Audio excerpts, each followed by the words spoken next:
You know what's funny? Is that I talk to myself pretty frequently. Like, especially if I'm alone a lot, I'll just sit and talk to myself. I feel like people do that. But I was talking to myself just now downstairs, and I was like, Hannah, you could just talk to a camera, still be talking to yourself, and call it a job. And that's really what I've been doing. So thanks for letting me do that.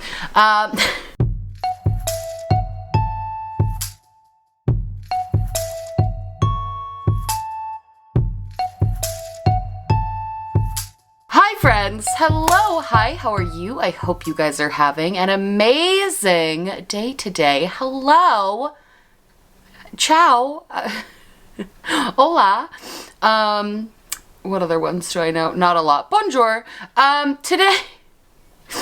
Today we are going to be doing a fun little video about the absolute worst show that Netflix has ever made. Before we jump in, I do want to plug my Instagram again. I'm going to be kind of annoying about this, but I really want to build up my following back there again because Instagram deleted it. Because I posted a picture of a freaking bathing suit. They deleted my entire Instagram account. It's just my freaking picture. But anyway, I don't want the haters to win. So my Instagram account is HannahGlow221. If you would go like, subscribe, follow. If you would go follow over there, that would be great. I'm also trying to boost my TikTok. It's Smoky Glow on TikTok. So yeah, if you guys want to follow those, you can do that. So today we are going to be talking about Netflix's absolute worst dating show they have ever come out with. This is kind of saying a lot because Netflix recently came out with a dating show that consisted of siblings dating other siblings, which was just weird and mildly, it wasn't incestual, it was just weird. I don't know how else to put it. It was just a really weird move on Netflix's part. So this is saying a lot. Like, that wasn't the worst one in my opinion. The Perfect Match, in my opinion, is one of the worst shows ever created, and I'm going to tell you why I feel that way. The Perfect Match first aired on Valentine's Day of 2023, and really the concept can only be described as like rage bait. I don't know who in the room of Netflix was like, yeah, this is a great idea. The people are gonna love it. It's really just the worst people you know from the Netflix universe of reality shows put together in one house and forcibly, supposedly, are supposed to fall in love. That's the concept of the show. It brings people that are allegedly single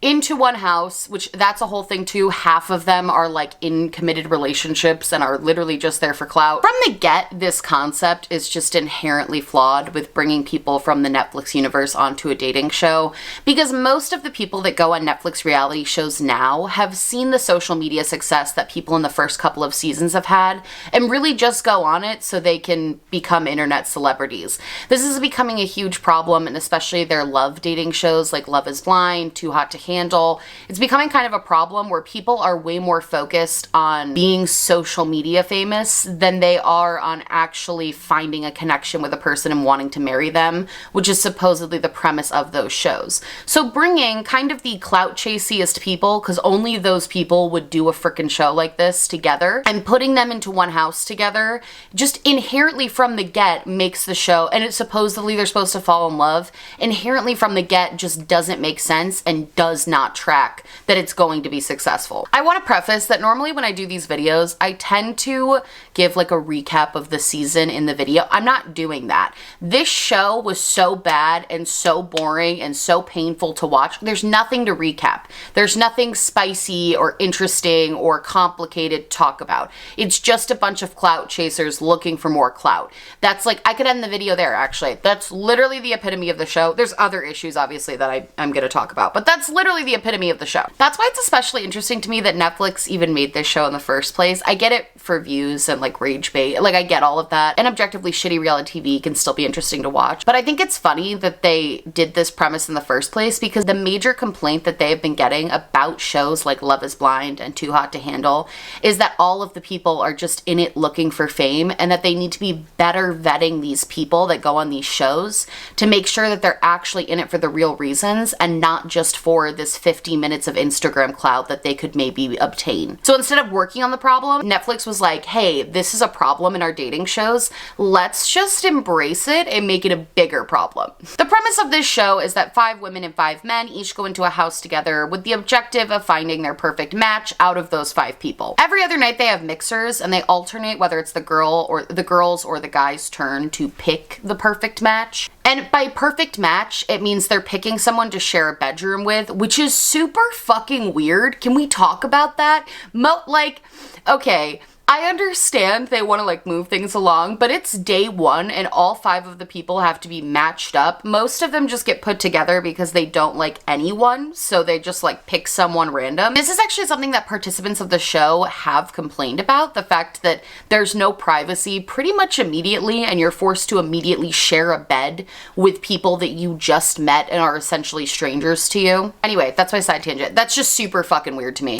To make it a little bit spicier, every 2 days or so, the couples have challenges, but if you win those challenges, you're allowed to introduce 2 new people from, I guess, the back catalog of C-list Netflix celebrities that they have hidden somewhere.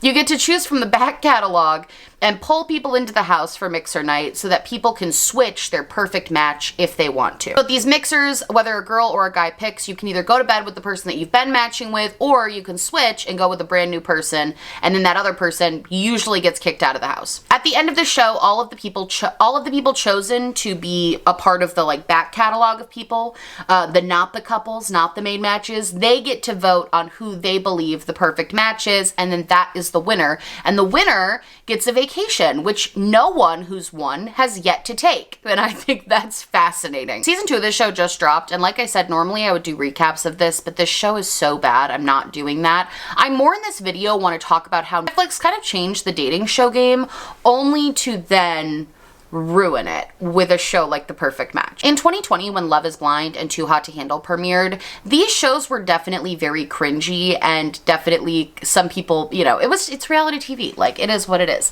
These shows were definitely a little bit cringy. But what shows, especially like Love is Blind did, was sort of change the way that reality TV shows could be done. This was one of the first shows that really had people living real normal lives while also being on the show. You had people spending 4 weeks in an apartment together that are supposed to get married, going to work every day, and having family drama and having friend drama, and all of them having to experience this very real world stuff that happens when you're in a relationship with somebody on the outside. I think what made it so successful was that reality and that realism of having to live in the world with this person. Whereas a lot of shows like The Bachelor, you're on this like private getaway island with a person for 6 weeks and then you're supposed to get married when you've never gone through anything that a real or normal couple supposedly goes through. I think that's what made the people on these shows and these shows in general so fascinating. And I think that's why Netflix started coming out with more reality TV shows that weren't focused around love, like The Circle and The Mole. And that's when I think this idea of doing almost an all-star season of some sort of love dating show was the way to go. Because they don't really have enough seasons of any one show to do an all-star season, but they definitely, of all the people they have in all the shows, have enough to do something. However, as I vented before, there's a lot of problems with this show that make it the epitome of shitty reality TV, and I would love to tell you what those are. I think I'm gonna make this a rant video. Yeah, this feels pretty ranty already. I've cursed a lot, so that's usually a sign that it's a rant. The very first problem with this show is that because a lot of these people are coming from sort of the Netflix universe of reality TV, a lot of the people already know each other. And a lot of them have already dated each other, or they know people that the other people have dated. Well, I think that producers probably find this to be sort of drama-filled and exciting for a reality TV show. I personally find it to be incredibly boring and stale. In season 1, there was a couple who had already been together previously to the show and been dating, and they just got back together again on the show, and nobody was really rooting for them or hoping they succeeded because they were an ex-couple who broke up for a reason and obviously shouldn't have been together again in the first place. Another reason that it's so annoying that they all know each other is because some people just outwardly hate other contestants contestants because of tea or drama they've heard, and nobody really discloses what that tea or drama is. It's kind of like when you're watching a reality TV show and there's a huge fight that happens or a super big altercation, but the cameras weren't there to capture it, so you as the viewer are just left incredibly confused on what the fuck happened and why it happened. It almost like defeats the entire point of watching the show in the first place because you just don't know any of the previous drama or tea on why so-and-so hates so-and-so. And again, it makes it not only boring, but also just kind of confusing to watch because you're unsure why Jessica hates Harry so much. You know, Harry Jowsey is actually a fantastic example from season 2 of all of the girls just hating him when he first got to the house, and nobody really explained why, except that they knew his ex-girlfriends and had a bad image of him. It's kind of like how in vlogging, they say you're supposed to show it, not say it, if you're doing like daily vlogs. It's kind of like that. Just saying, oh, I know his ex and I've heard things, is not as interesting as the ex telling her on camera and you actually knowing what's going on. But because it seems that these Netflix stars are so, it reminds me of that friend group in high school that just all date each other, like in a small town. I was part of that friend group, by the way. It's small town shit. Like, you all just date each other because there's no one else to date. Netflix reality stars kind of remind me of that high school dynamic of everyone just dating everyone. The show basically starts and you already feel like you've missed a few chapters. You already feel left out, left behind, unsure of why there's all this drama or unspoken tension that you know nothing about. Reason number 2 why the show is terrible is because there's really no investment into any of the couples. You aren't really rooting for anyone because the couples could be madly in love one day and then the next day Chloe could pick Shane at the mixer instead of Brian, and then they're not even a couple anymore and now you have this brand new couple. You get whiplash from the amount of couple change-ups that happen. There's very few that actually stay strong throughout the entire show, which is supposedly the premise of the show. The constant flip-flopping makes it really hard for you to form any real connection with any of the couples on the show, which again, the premise is that you're supposed to be rooting for one of them to be this perfect match, and none of them are. It's not like other dating shows that have been around, like Are You the One was a really good one, because they did these personality tests, and you had to find your compatible person based on who they thought in the house you would be compatible with. This is them literally just throwing 10 people who are seemingly single into a room together and saying, well, pick one of you. There's no cohesion. There's no, oh, I think this person would be good for this person. I think this person coupled up would be great. There's none of that. It's just 10 random people that you forcibly have to find a match with. So all of the matches feel incredibly forced and fake. And the thing is, even the couples, which there always is a couple like every season that gets matched up super early on and stays together throughout the entire show, they're usually pretty fucking boring because they're just on vacation together, enjoying the fact that they're two hot people on vacation and they can just like relax together. Those couples are never interesting to watch or interesting to root for. You don't learn anything incredibly new about any of them. There's no like huge vulnerable moments where they would be having real bonds and real connections. There's no tough conversations they have to have. They're in frickin' Cabo drinking the whole day and just like having a blast together. So it's not even interesting to watch. You're just watching like a high school couple on a family vacation. That's literally all you're watching. Nobody on the show talks about logistics. Nobody talks about the future. The logistics are blatantly ignored because half of the people live in different countries from each other or on opposite sides of the country from each other. So there's no real conversation of how they're going to keep things going when they live 3,000 miles apart. Nobody talks about that. There's no conversation on after the show. The only conversation that happens is the show, what they're currently doing, and how they want to win the challenges so they can control the house. But it's controlling the house from what? And honestly, because of this, it makes you almost dislike a lot of the people on the show, because a lot of them, their shows that they went on, like Love is Blind people, all they talked about was how they wanted to get married and they were there to find true love and that was their whole goal. And now they're on the dating show with none of those principles, none of those goals, just there like saying they don't care about any of that. They just want someone hot that they can like drink next to. It makes everything that they said on their first shows sound incredibly fake and untrue. Also, the match system for the show is just super fucking mean.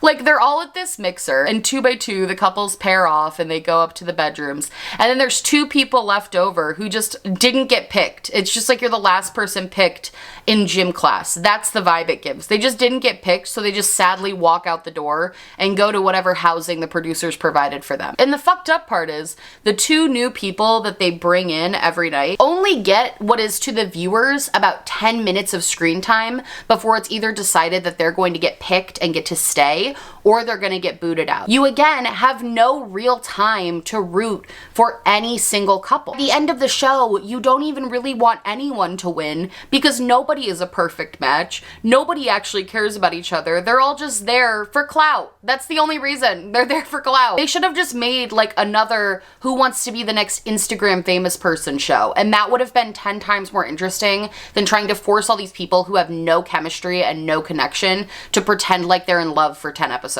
I also briefly just want to bitch about Netflix's release schedule, because what is going on? Netflix lately has been obsessed with doing either weekly or monthly releases, and I am speaking not about this show because I could not have cared less what the ending was going to be. I didn't care that I had to wait.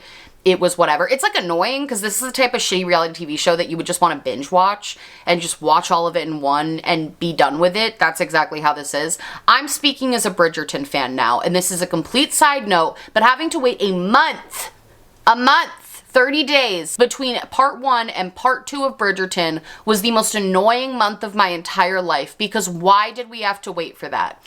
Anyway, side tangent. I could make a whole video about Bridgerton. Oh my God, I have so many opinions about that. Anyway, we're talking about this. The problem with their release schedule and them doing it kind of weekly and trying to hype it up is that, again, this is the type of show that's shitty. Nobody really gets that invested in. Nobody really cares about. And they just want to binge watch it in a day when they're like sick, when they're tired and just want to lay in bed all day. That's what type of show this is supposed to be. But Netflix is treating it like it's their next Bachelor show, that people should be getting so invested in these couples that we care to wait a week to see who ends up together and who wins the perfect match. Nobody cares for that long. Nobody. Like, we don't care for that long. I also just quickly want to discuss the fact that quite literally none of the couples from any of the seasons have ever lasted together for longer than maybe a week and a half after the show ended. Like, there was a literal proposal in season 1 where he called her dad to ask for permission, and even they didn't end up together for longer than a couple of weeks after the show. Again, none of the couples that won the perfect match even went on the freaking vacation that was the prize they were supposed to get for winning the show. If the premise of the show isn't for them to end up together, then what the fuck is the point? What is the point of this show? I just want Netflix to tell me, like, genuinely what the point of this show is and why we're all watching it, like, at all. It's because it's not even that entertaining. It's all just Netflix people who are rich social media people having rich social media problems with each other, and sometimes they make out. Like, that should be the description of this show. Rich clout chasers make out occasionally and talk about being rich clout chasers. I just summed it up. And honestly, this didn't even need to be a video. There we go. At the end of the day, I do understand why people are so into this show and why they keep making them and why it becomes popular, because there's always going to be a niche for terrible reality television. I just don't appreciate terrible reality television shows that don't even have a fucking point to them. Like, I would have more respect for Netflix if they just made a show called Clout Chasers and embraced the fact that 90% of the people that go on their shows now are purely in it for the clout. I would have just so much more respect for Netflix as a brand. And honestly, I'd watch that show. That'd be kind of a funny show, just to see who the biggest clout chaser of them all is. That would be fascinating. But instead, they went the love route, and none of it makes any sense. There's no connection. There's no compatibility. There's nothing. It's a terrible show. If you want to watch it, though, I mean, have at it. It's all out now. Season 2 is all out. I just personally find it to be one of the most boring and terrible shows that exist. Thank you so much for coming to my TED Talk. No. Anyway, that's it for me, you guys. That was my little rant about the perfect match. I hope you guys liked it. Let me know your comments on the show down below. I'm very curious to know what you guys think about all of these things. I love you guys so much. If you like this video, please like and subscribe, or just like, or just subscribe, or do neither. I'm honestly just so happy you're watching. Thank you for being here. My social medias and my social justice spotlight will be linked down below. Right now, all of the links are about helping out the people of Palestine, so if you want to go check that out, please do. And yeah, I love you guys so much, and I will see you in the next one. Bye!